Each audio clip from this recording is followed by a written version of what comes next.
ready? It's the Roundtable with me, Robert Bannon. Welcome to the Roundtable, everybody. My name is Robert Bannon. I'm so excited to be here. I hope you're listening to us on the Broadway Podcast Network or watching us on Broadway World or on YouTube. You know, the Tribeca Film Festival is one of the most fun weeks, exhausting weeks in New York City for content creators or podcast hosts or red carpet correspondents. And I look every year, and what I love about Tribeca is it's not just about films, shorts, and documentaries. It also highlights storytelling as an art form in of itself. And, you know, the criminal podcast, I have so many questions. How did it start? What was the moment that it exploded? How do you get Melissa McCarthy to show up and chit chat about her favorite episodes and all of the things? So we have the team, the faces, the voices behind criminal podcasts. And I'm still trying to figure out this podcast life. Phoebe and Lauren, I need all of your help. I'm using this as a free help guide right now. Help me be a professional podcast host like you all. Welcome to the Roundtable. Thanks for having us. Hi, nice to be here. It's very exciting to be here. Where did Phoebe, how did this start? When did you decide, hey, I want to do a podcast? I don't think I ever wanted to do a podcast. Me either.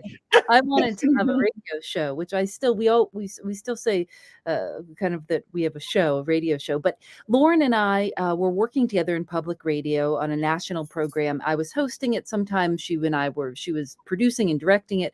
And one day we just decided that we never wanted someone to tell us what stories we should be doing again, that we wanted to do stories that interested us because we were curious about them. And Lauren said, well, what about a show about crime? And at that time, 10 years ago, there really weren't that many true crime podcasts out there. And she said, you know, people who listen to public radio also watch Law and Order. You know, there's a crossover. We can do a smart crime show. And I thought, well, that's the smartest thing I've ever heard. We're never going to run out of stories. And it began right then. Oh, my goodness. I can relate to that story of you not wanting to be told what stories to cover and be able to create your own. It's the greatest gift, Lauren, to be able to program your own. What was it? Was it scary to take the step? Was back then, 10 years ago, was there any fear about it? I mean, we kept our day jobs, and so there wasn't really anything to be afraid of. We weren't really sacrificing anything except our time. And we would sort of get together before work, and then we would get together on the weekends. And, you know, we spent months trying stories out and then saying, that's not right. That's not interesting enough. Like, there's plenty of places. There's plenty of other people who are covering that story. We're looking for something that you're not going to hear anywhere else. And so we took our time and we did favors for friends, for other radio producers. We would transcribe. Back then we would transcribe longhand. This was like before AI transcription software. So we would say to colleagues, you know, I'll log your tape for free if you will go to this person's house in Chicago and hold the microphone so we can get a nice sound. And, you know, it was very DIY. The whole thing was as DIY as it comes. And it stayed that way for a couple of years. Oh my goodness. I'm obsessed with the fact that you would log transcription videos and to get someone to go get a soundbite. My brother is a police officer, and I was talking to him about your podcast last night because he said that while he listens, sometimes it gives him, you know, he's like, oh, I have PTSD from my day job. You guys make it feel like you're really there, Phoebe. Was that always, it's not just you two having a cup of coffee and chit-chatting, like, you guys go in on these stories. Well, the whole point of the show was we would have a host. I would host the show, but the show would never be about me or my personality. We would always highlight the subject's voice. And it's why for most of our episodes, almost all of them, you hear the subject's, the person's voice before you hear my voice. And we started out building a show around the concept that we would have a host who would help guide us through, but the host's job was only to act as the voice of the audience in terms of what would anyone ask next, you know, and that we would get me out of the way and that we would let the person's story that we were telling shine, we would have great reverence for the time they were taking to talk to us, for allowing us to show and tell their story. And if that had to be at the forefront of all of our episodes. And so I hope that that's what you're talking about, why you feel so deeply connected to the stories, because we work really hard to bring you into the world of the person's story that we're telling. Absolutely. It's an immersive experience. You feel like you're in the room with this storytelling. And I can only imagine, Lauren, that there's a lot of behind the scenes work that we are not privy to. We get to see the fun part, which is the finished product. But to find these stories, research, and put this together, what is a normal process for an episode like? There is a lot of editing and a lot of sort of thinking. We do a lot of revising of Phoebe's narration. And I think a goal from the beginning has been, how do we sort of describe maybe like an obscure or complicated legal concept, and how do we do it in the most friendly, conversational way that we can while still getting it right? And so that takes a long time. And we do a lot of phone calls to lawyers and professors and say, can I read this to you? How does this sound? And, you know, I also think it's really important and a real hallmark of the show that Phoebe doesn't talk down to the audience. You know, she doesn't pretend that she's not a lawyer. You know, she's not. And so we don't pretend to have knowledge that we don't have. So, you know, if a guest refers to a legal term and we don't know what it is, we're going to come in and tell you what it means in as friendly a way as we can. And then we're going to get back out of there. So I think it's an incredible amount of work goes into making it feel, I think, very, I hope, very sort of humble and down to earth. And I have a real sort of chip on my shoulder about any sort of TV show or book or anything that sort of doesn't explain something to me. Like, if you're going to refer to a complicated law, don't just assume that I know what it is, because that leaves me behind. And then I eventually zone out, and then I eventually put the magazine article down, you know? So I think we've tried from the beginning to admit when we don't know the answer, and rather than sort of pretend that we're smart and that, you know, we all know what we're talking about when we don't. And it's so accessible and entertaining, which is what we all want to be. So if you're on the treadmill, if you're going for a jog, if you're cleaning your house or cooking dinner, and you want to hear good storytelling and fascinating real life stories, I mean, this is while we're here, you can go to the website, thisiscriminal.com, and go to criminal_podcast on Instagram to follow and be up to date. So Phoebe, where do you find the stories? Well, that's the question we get asked more than any other. You know, it isn't just me and Lauren working. There's a team of 10 of us who make the show, and all of us, certainly Lauren and I, this is what we were doing before we started Criminal. We were producers on a daily show, and it was our job to come up with interesting stories every single day. There is no one answer of how we find these stories. We are constantly looking. We're reading magazines. We're reading old books. We're reading academic journals. We're Googling. When an idea comes into our mind and we think that could be interesting, and then we just go on a search down a rabbit hole to try to find a potential personal story that can highlight this issue that we were thinking about. A lot of times you'll start somewhere looking for one thing, and then, you know, 2 hours later, you're somewhere completely different in a whole other country, in a whole other, you know, century, but you found another interesting story. The great thing about this show, and taking this word crime and kind of blowing that apart, the definition of what a crime is, means that we have quite a big bag of stories to choose from, that we're not pigeonholed in because we're a crime show. Rather, we're looking for ways to shock you by what crime can mean, and that means that we have a lot to choose from. Yeah, absolutely. That's the fun part to me, is where you come up with these nuggets of stories that we have no idea of, or we may never have heard of before. Lauren, was there a moment in this 10 years, congratulations, that's a lot of editing, that's a lot of audio, that's a lot of promoting, it's a lot of research. Was there a moment where you realized, oh my gosh, this took off? Like, was there a moment where you woke up and said, like, this is more than just us putting this show, like, there's a life to this, people want this? Yeah, I remember there was an article in the Huffington Post. I don't, Phoebe, do you remember how far in? I don't remember how far in, maybe like 4 months or something. And it said, like, Criminal is the best new radio show in America, was the headline. And I remember being absolutely floored. I remember that. And then I remember one day I got an email from this girl that I used to babysit for in my neighborhood. And she said, is this the same you? Is this the same Lauren Spohrer? I love this podcast. Is this you? And I couldn't believe that this like person from my past had found the show and then heard my name and then emailed me. And I was like, wow, people are listening and they're connecting with what we're making. 10 years, top 10 lists, one of the top podcasts in the country. Top 10 lists, not just, from me in my garage here in New Jersey. I'm talking about, New York Times, Huffington Post, like the real deal. Phoebe, what's it like when you take these? You're on the road. You're going to be at New York Tribeca Film Festival. You're in front of an audience. Who is your audience? When you go out and meet people, what are they usually like? I mean, they're not criminals. They're not. Who are they? Who connects to the stories? I think smart, curious people. I think there's if you said who's in the audience, I would not be able to give you the one demographic. I think people who listen to our show appreciate the sensitivity, appreciate the reporting out that we do. I think that sometimes, people who listen to true crime and they're real true crime fans listen to criminal and think, this isn't true crime.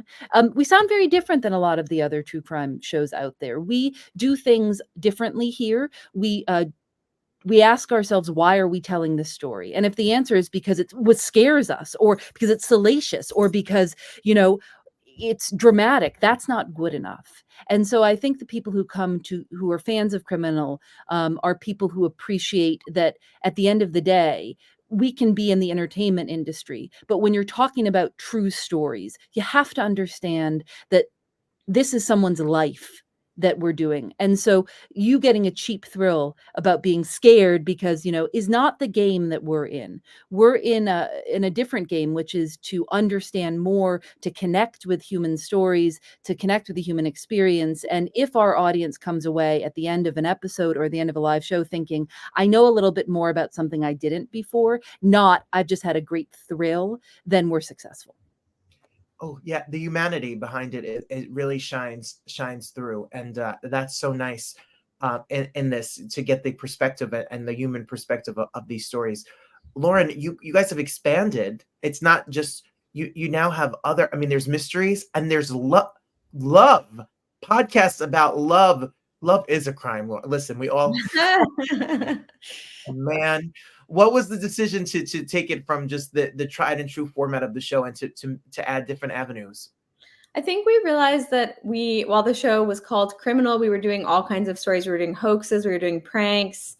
So I think we were finding that it was pretty fun to like blow up the word and make it bigger. And then we thought, it wasn't our dream to always be crime reporters. And so I think we wanted to be able to like flex different muscles. So we said, what if we brought like the same lens, the same voice, the same sensitivity to sort of stories that feel good? And this was, I think especially during COVID, I think we've really enjoyed taking the skills that we have and bringing people stories about, being connected to one another, doing great things for one another, and being close to people, being close to animals. I think it was really just a desire to get to use our skills beyond the legal system. Oh, it's so much fun. It's such a beautiful, it's just so well produced and edited, and everything this show is not. It's all that you guys do. And it's the attention to detail of it and the love that's put into each episode is really inspiring for this art form. Phoebe, you were around, I want to say, I feel like I was going to say like since the birth of podcasting, but during a lot of people discovered podcasting through COVID or through certain times, and it's become like a word.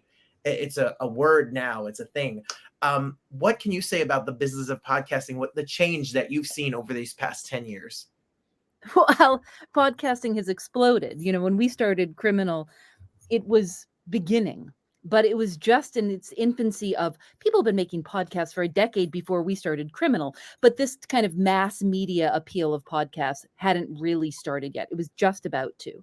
And so when we started the show, we weren't starting the show to think we were going to have millions of listeners or that this was even going to be our full-time job. We started the show only with the hope that we could make the greatest thing out there.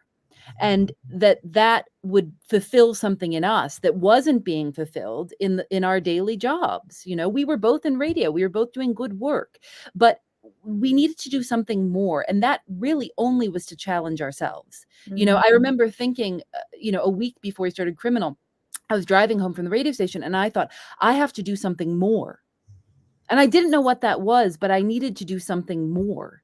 And that was only for me, it wasn't to become famous. It wasn't to make money. It was just because I felt like there was something lacking in the work that I was doing. And I think Lauren felt the same way. And so once we started making the show, the listeners were it was the icing on the cake. It was putting that first episode out and knowing that we had worked so hard on something and we're proud of it. If it had stopped right there, I don't know, would we be doing it 10 years later? I don't know. But if that was it, if it was only, 3 of the episodes of Criminal perfect episodes, it would be okay because we needed to do something, whether someone was going to listen or not. We both felt we have to do something more than what we're doing.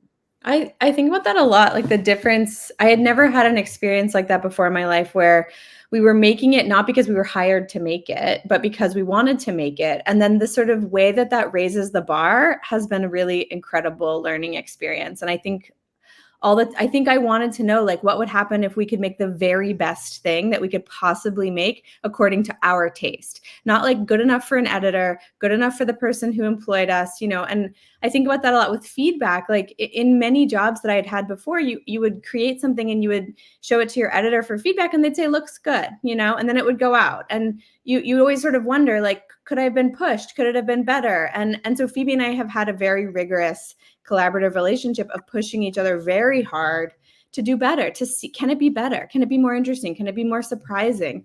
And I don't really think that in my experience, that wasn't the kind of thing you can be hired to build. That really is like a labor of love situation.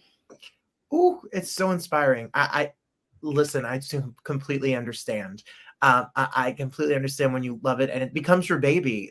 Your brand, your podcast, your whole entire media conglomerate empire that you've built. That's your baby. It's a baby. It is. It's more than a business. It's very personal.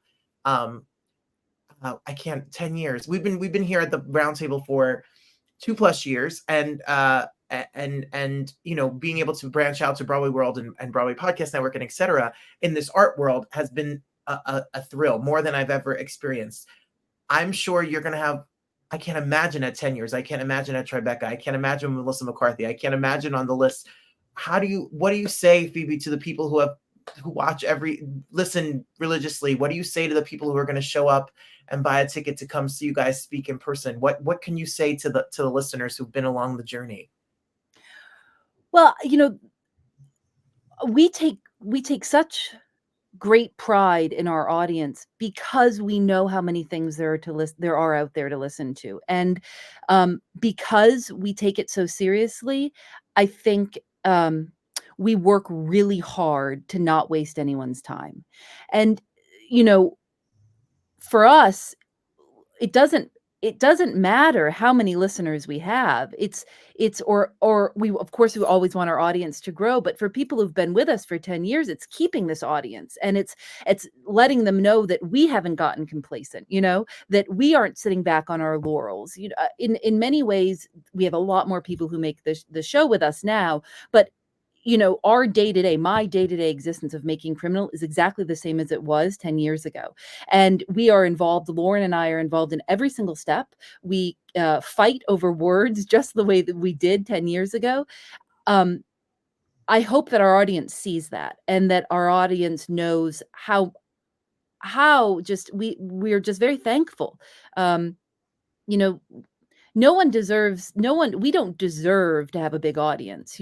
What we feel lucky about is that we have anyone who cares to listen. It's not.